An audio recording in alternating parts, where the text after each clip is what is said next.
Bien-aimés de Dieu, la grâce et la paix soient avec vous. Au nom du Père, du Fils et du Saint-Esprit. Rejetant toute souillure et tout excès de malice, recevez avec douceur la parole qui a été plantée en vous et qui peut sauver vos âmes. Jacques, chapitre 1, verset 21. Nous voici, bien-aimés frères et sœurs, comme disciples de Christ éveillés pour écouter. Par son Esprit Saint, Dieu éveille notre intelligence et notre cœur afin que nous puissions recevoir la bonne nouvelle de son amour. Amen.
Peuple de Dieu au bout des ondes, en ce début d'année 2024, nous continuons de revisiter les bases de notre foi chrétienne.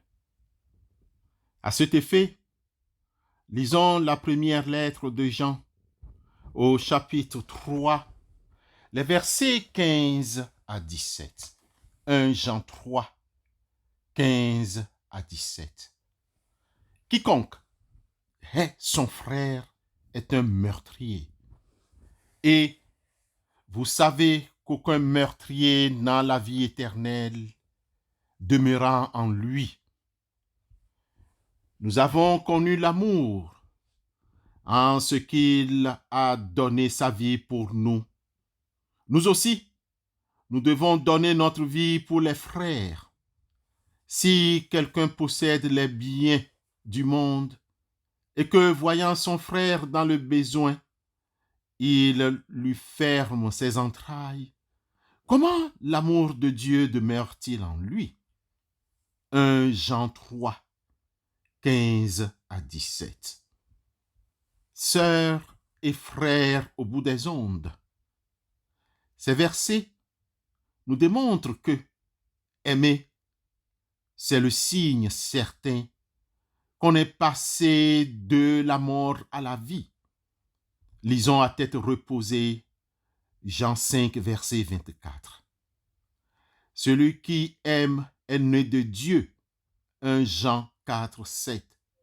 Puisque ce Dieu révélé en Christ est amour. 1 Jean 4, 8. Ne pas aimer ou haïr, détester, c'est demeurer dans la mort spirituelle et morale.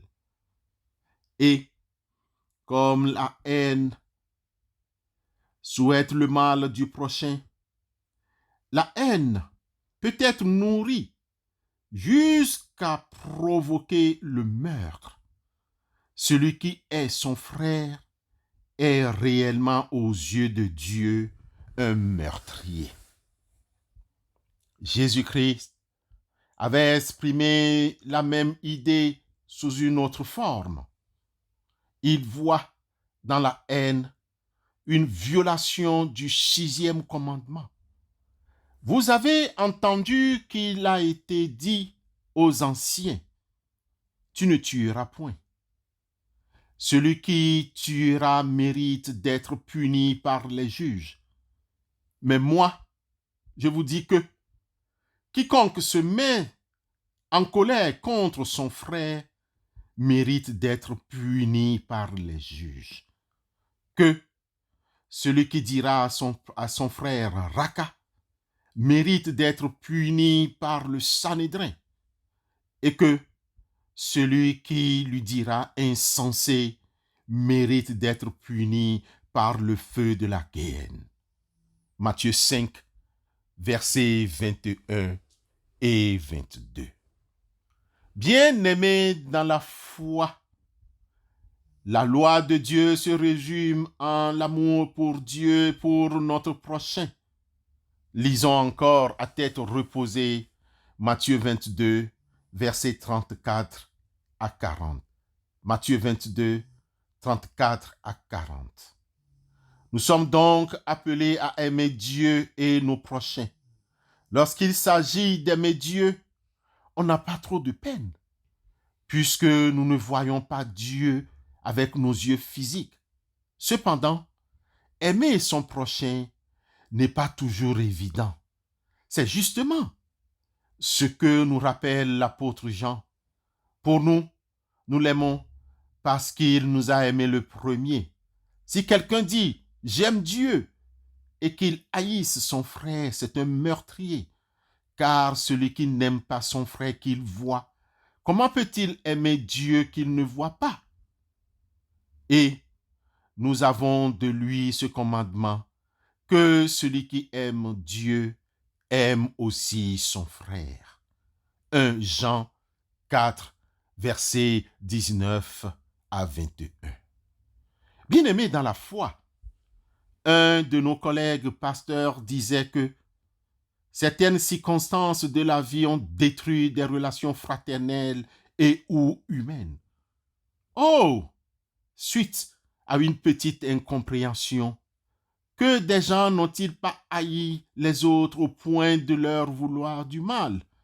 Et pourtant, nous sommes chrétiens. Ainsi se développent les animosités et toutes sortes de méchancetés.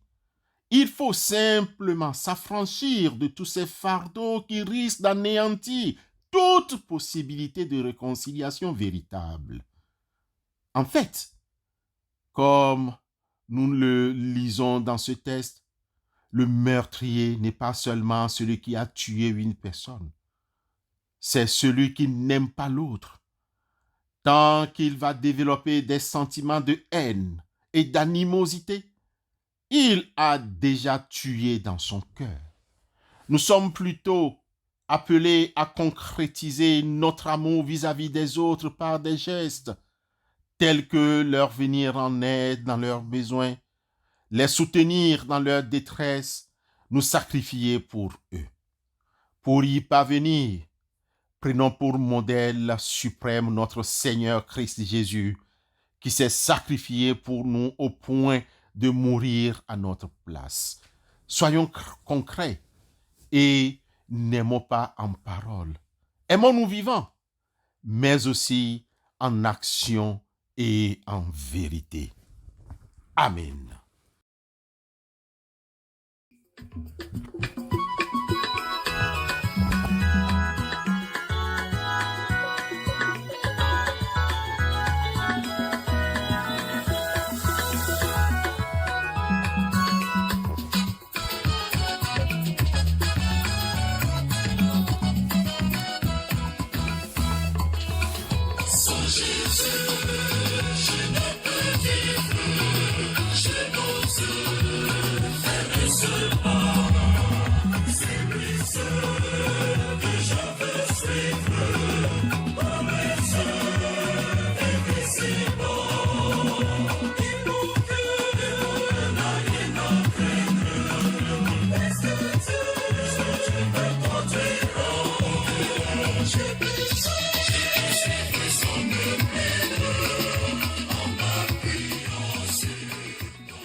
Père, ta parole nous a redit ton amour pour ce monde. Car, toi, notre Dieu, tu prouves ton amour envers nous en ce que, lorsque nous étions encore des pécheurs, Christ est mort pour nous. Nous te sommes reconnaissants pour cet amour.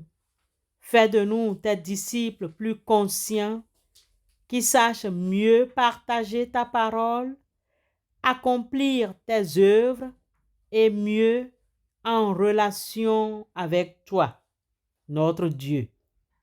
Aide-nous à porter celles et ceux qui souffrent, les malades, les endeuillés et les révoltés, celles et ceux qui te cherchent, celles et ceux qui ont des responsabilités et tentent de construire un monde plus juste.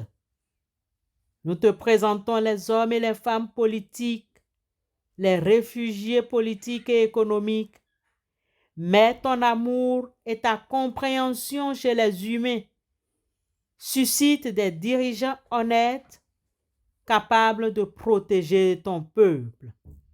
Dans ta parole, tu as promis, dans le livre du prophète Ésaïe au chapitre 42, verset 7, que tu es là pour ouvrir les yeux des aveugles, pour faire sortir de prison le captif et de leur cachot ceux qui habitent dans les ténèbres. Nous te prions, plusieurs de tes enfants sont emprisonnés injustement.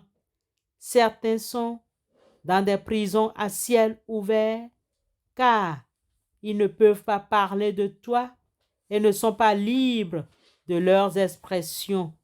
Nous t'en prions, libère-nous au nom de Jésus. Accorde-nous d'être les témoins de ta fidélité et de ton amour.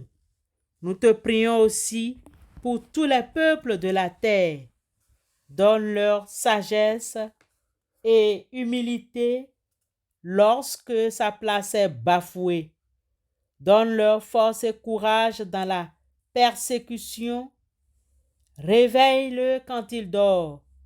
Éternel notre Dieu, permets que le monde entier reconnaisse Jésus-Christ comme Sauveur qui donne la paix.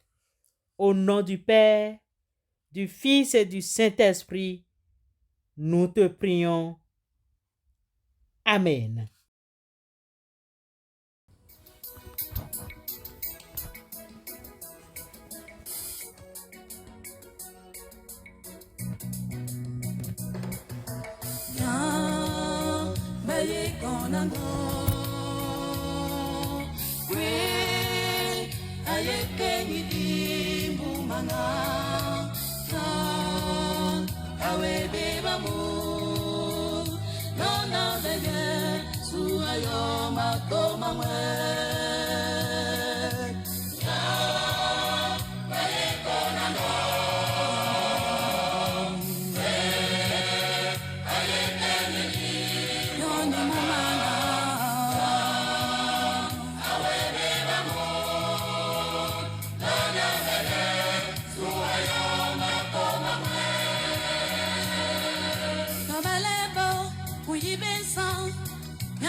Yamma sebelwe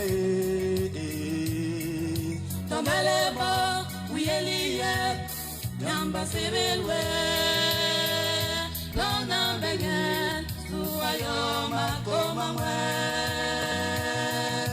Tomelebo uyibesan Yamba sebelwe Tomelebo uyemurungo Yamba sebelwe Tomaleva, uyeliye, yamba sebelwe,